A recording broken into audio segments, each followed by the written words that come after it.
Lord be with you. The reading from the Holy Gospel according to Matthew.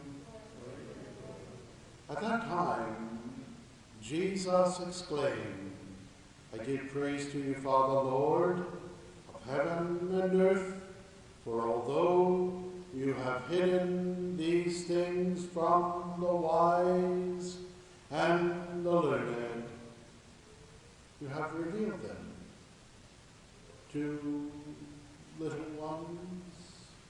Yes, Father, such has been your gracious will. All things have been handed over to me by my Father.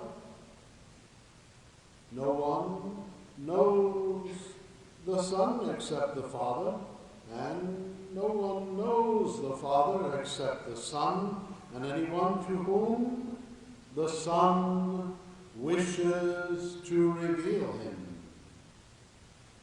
Come to me, all you who labor and are burdened, and I will give you rest. For I take my yoke upon you and learn from me, for I am meek and humble of heart, and you yourselves will find rest. For my yoke is easy and my burden light. The Gospel of the Lord.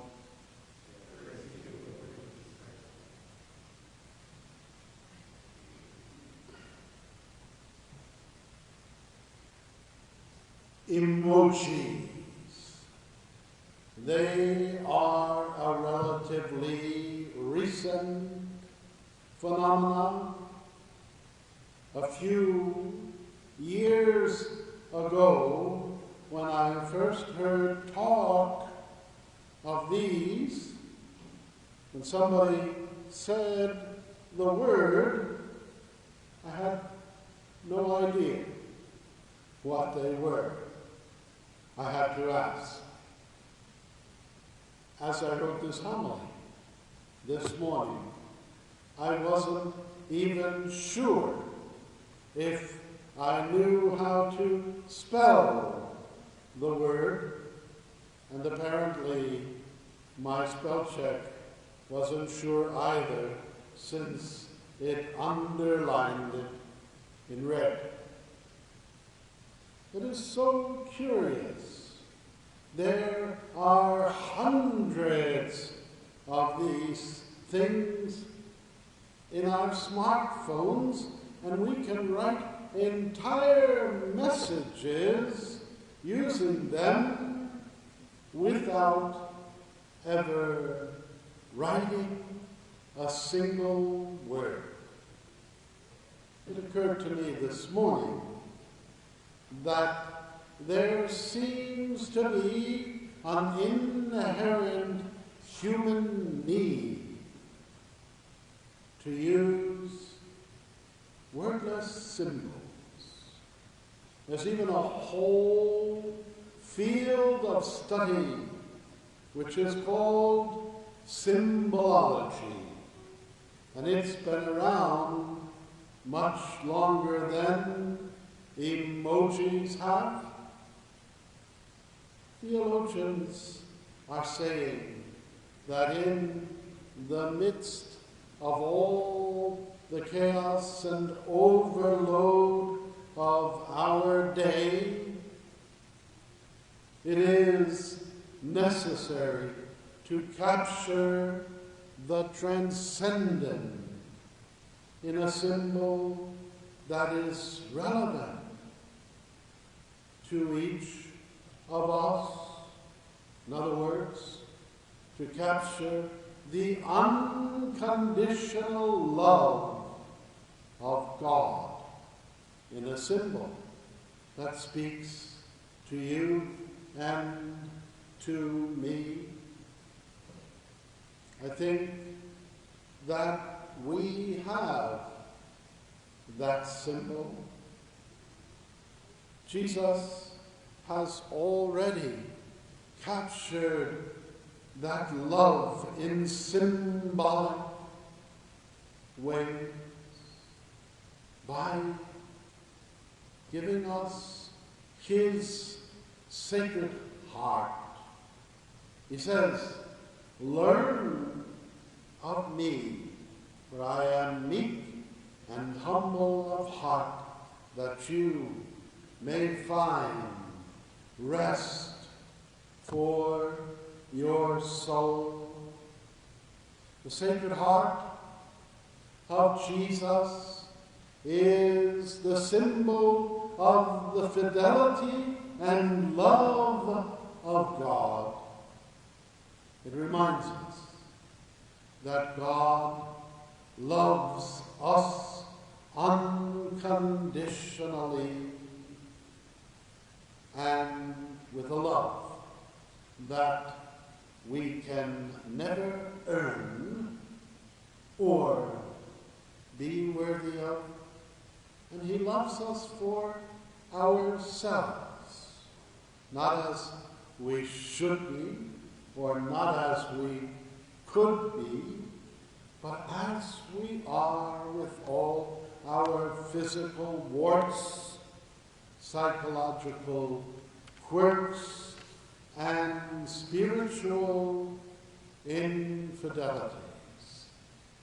The Sacred Heart of Jesus is most relevant today because ours is an age of anxiety, fear, insecurity, near despair for some, and at very least for all, uncertainty.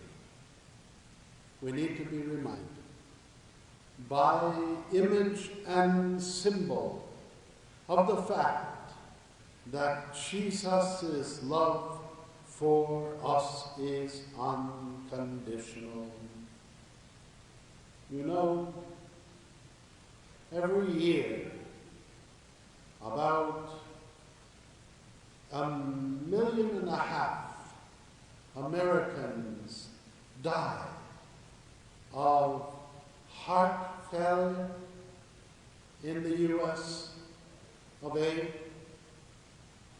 Heart failure is the leading cause of death, but heart failure is the most avoidable cause of death, because long before the patient is rushed to the emergency room, trouble has been already going on in the heart, in the fearful heart, the anxious heart, the discouraged heart, the lonely heart, the rejected heart, the angry heart, and yes, the sinful heart. Maybe the root cause of all this heart trouble is our failure to know and trust the meek and humble heart of Jesus. I've spent most of my life praying, trying to know Jesus. All too often, my meditation is hinged on some thought or other about God, and being the person who I am, I try to pursue those thoughts to their logical end. But maybe in doing that, I stopped pursuing God at all. Since prayer involves the whole person, our whole being, not just intellectualizing about God, but much more profoundly in loving God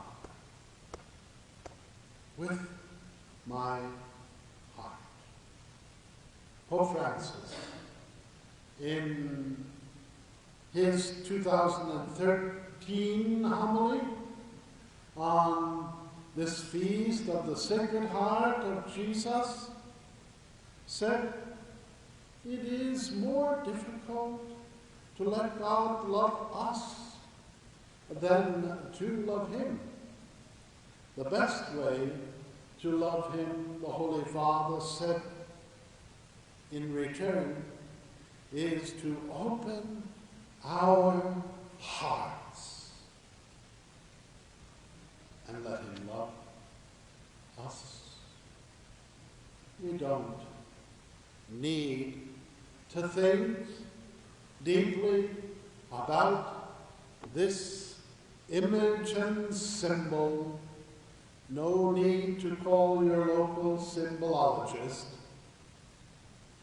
You have only to allow your heart to love his heart and allow his heart to embrace yours. Amen.